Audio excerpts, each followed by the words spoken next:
In this lesson, we're going to be talking about selecting your Forex broker. So the broker that you decide to actually go with is 100% up to you.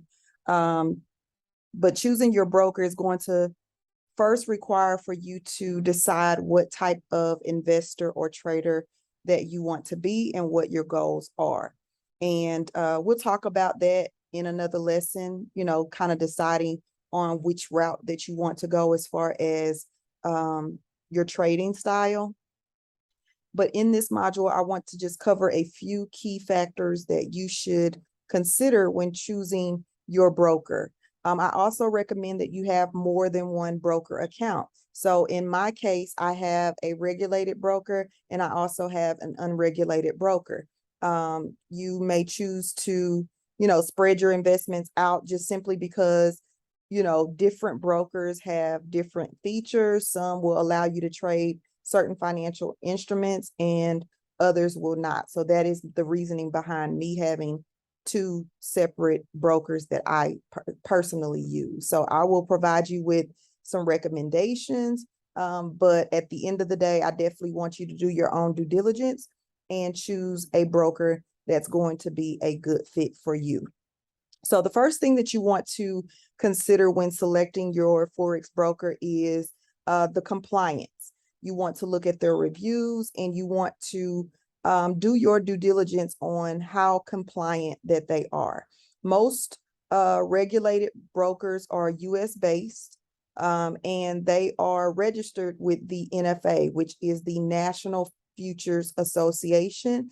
And they're also registered with the cftc, which is the Commodity Futures Trading Commission. So they make sure that the brokers that are regulated, they are compliant and that they are, doing business the right way. So that is something that you definitely want to consider when selecting your broker. You also want to look at the account options. So what type of features does your particular broker have and what type of features are important to you? So some things to consider when choosing your broker is the initial deposit requirement. Some brokers, they allow you to start out with a small account. Some brokers require more of a larger investment. You want to look at the leverage that they offer, which most US-based regulated brokers are going to have a 50-to-1 leverage, which means that for every $1, you have the buying or trading power of 50. So for every dollar, you can trade 50.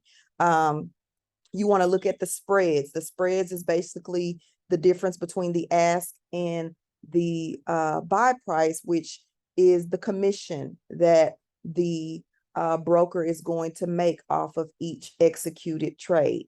You want to also look at the deposit and withdrawal methods.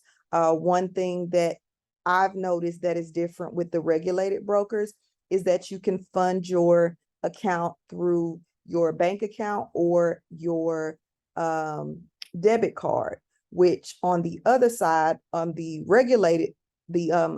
unregulated brokers, they typically require you to fund your account with cryptocurrency. So you would have to have Bitcoin. So you transfer the funds from cash to Bitcoin, from Bitcoin to your brokerage account. So some people, they like the regulated broker just because of the ease of making the withdrawals and the deposits in their account. So most Forex brokers, like I said, they have, different deposit requirements. They have deposit requirements as low as $100. So if you want to start your account small, you absolutely can do that. But, just keep in mind the amount that you deposit. If it's a leveraged account, your trading power will be much more than your deposit. So the more that you invest, the more you'll be able to profit and leverage on that particular account, which is one of the main reasons why new traders and investors get into the Forex market or industry because of the low entry that is required in order to get started. The next thing that you want to consider is the trading pairs that your particular broker allows you to trade. So a broker typically has most of the major pairs available. However, some regulated brokers do not allow you to trade certain financial instruments like cryptocurrencies, metals. So your golds, your silvers, things like that will not be available on certain regulated brokers. So if you decide that you want to trade those different things like indices or commodities, then you will need a different broker, which is another reason why I suggested that you have two separate accounts. So on my unregulated broker, I trade indices and gold, and on my regulated account, I trade the major pairs.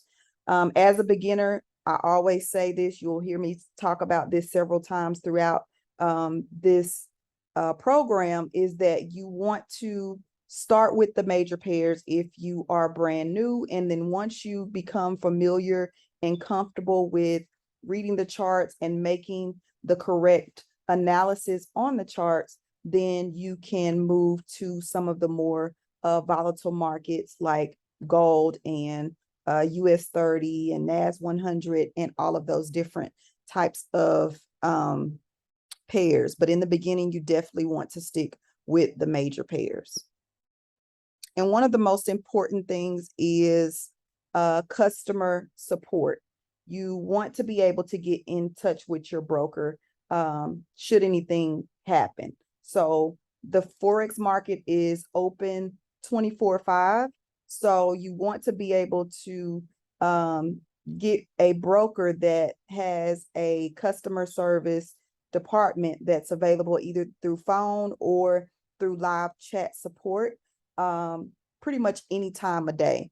Because of the market being open, you don't want to have a broker that's only available, between 8 and 5, because you may be trading during London session, which is around 2 or 3 a.m.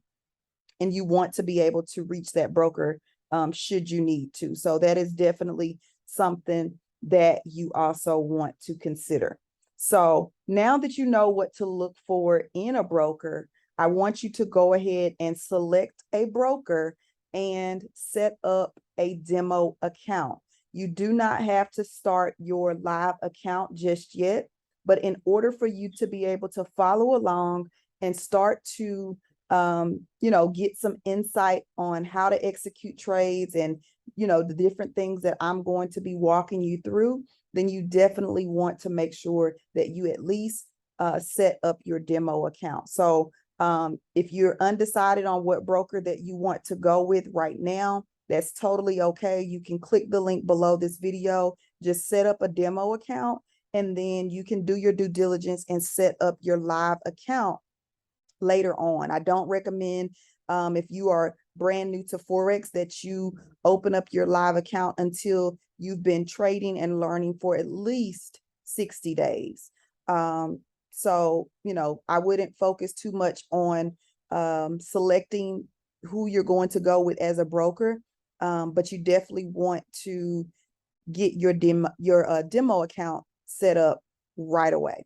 So I will see you on the next lesson, and we'll hop in to how to start facilitating your trades, how to start deciding on your trading plan.